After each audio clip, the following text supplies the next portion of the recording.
All right, I'm Jen. I'm the brand manager for Hitman Go from Square Enix Montreal. Hitman Go is the first game to come out this Thursday, April the 17th on iOS first and enjoyed a month later. Hitman Go is a very unusual take on the Hitman franchise, but it's a really interesting product. I'm going to show you how to play it. So as you can see, it's a very board game style treatment to the traditional Hitman franchise, and we've come up with multiple environments with multiple enemies in there, and all the tools of the trades also, such as the silver ballers, the disguises, and distractions you can use to get across to your final targets. So I'm going to start from the first few levels to show you the base gameplay mechanics. Essentially, you control Agent 47 and you have to reach your final destination, as I said. All the games are treated very nicely in those board diorama style, treatment, so it's very interesting in terms of life scale architect models. So exactly, you just draw your pawn across the board and bring it to its target. In level 2, you're going to meet the first enemy, which is a guard. Essentially, the guard stays still, it doesn't move, and it's going to show you that you can take them either from behind or from the sides. And it's always about staying a node away from your enemy so they don't take you out first. In level 3, you will see how actually to take them out accordingly to the pattern on the floor. So as I said, if you close in too closely to the enemy, he's going to take you out. So you have to be careful about the way you move about and make sure that you take them out from the side or from behind. You have also all those ambient characters which really add a layer of story to the levels in a very subtle way. We thought it was really interesting from a creative standpoint to just leave it as a minimum of text or animations or cinematics. So it's a very minimalistic and simple take on the Hitman franchise. So here, as you will see, you have multiple enemies, and this game is really all going to be about making you make smart decisions about which way you want to go and which strategy you want to use. So for instance, if I decide to go this way, this one is going to take me out.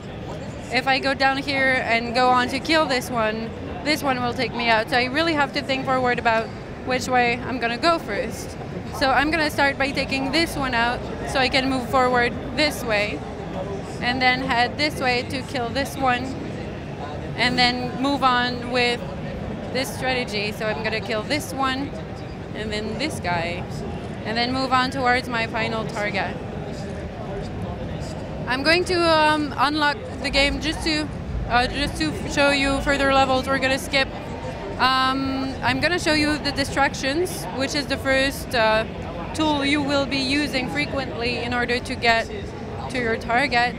So for instance, I have 2 rocks here and a couple enemies over the map. The goal here is to bring them together so I can move them out of the way in order to reach my goal. So what I'm going to do is I'm going to gather them up here, and you will see they are within an area of effect. What they will do is they will get to the point where the rock hits and they will gather up. So once they're all together, as you see, they move as I move, because this is a turn-based puzzle game, obviously. I'm going to grab this one and then lure them down here so I can get them across and then make my way towards the final objective. So now that they are here, I can just go past them, or I could have killed them and then move on to my final destination. This is an example of secondary objectives you have to complete within the game. So essentially I could have either killed everybody or killed nobody, as I just did. So it gave me additional insignias, and those insignias later on will be used here, as you can see, to unlock additional progression within the game. So I'm going to move on to this level, this box, sorry, in order to show you the disguises, which is another interesting take on the Hitman franchise. So the yellow guys, how they move essentially is that they stay always in the same linear pattern, and they will come around whenever they hit the end of the line. So I have to be very careful and think about which way they're gonna come by whenever I make my move, because if I move in there, he's gonna take me out next turn. What I can do is I can put on the disguise to be the same color as they are, and then this way they don't see me, and I can make my way towards my objective.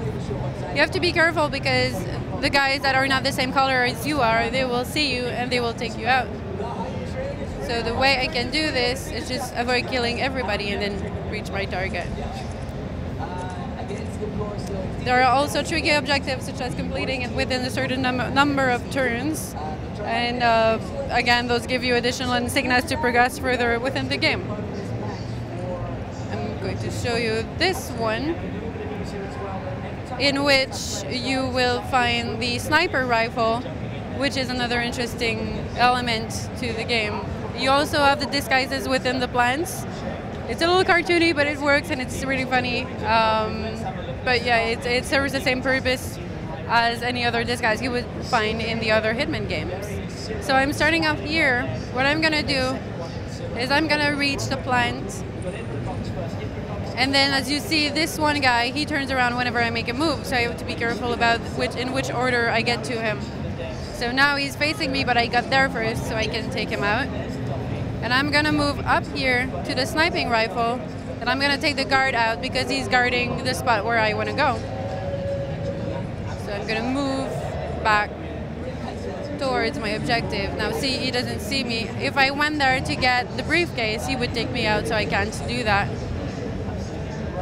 And now I can move here and then move on to my target. Of course, now I'm not completing my secondary objective, but I'm a bit lazy, so that's how it goes right now.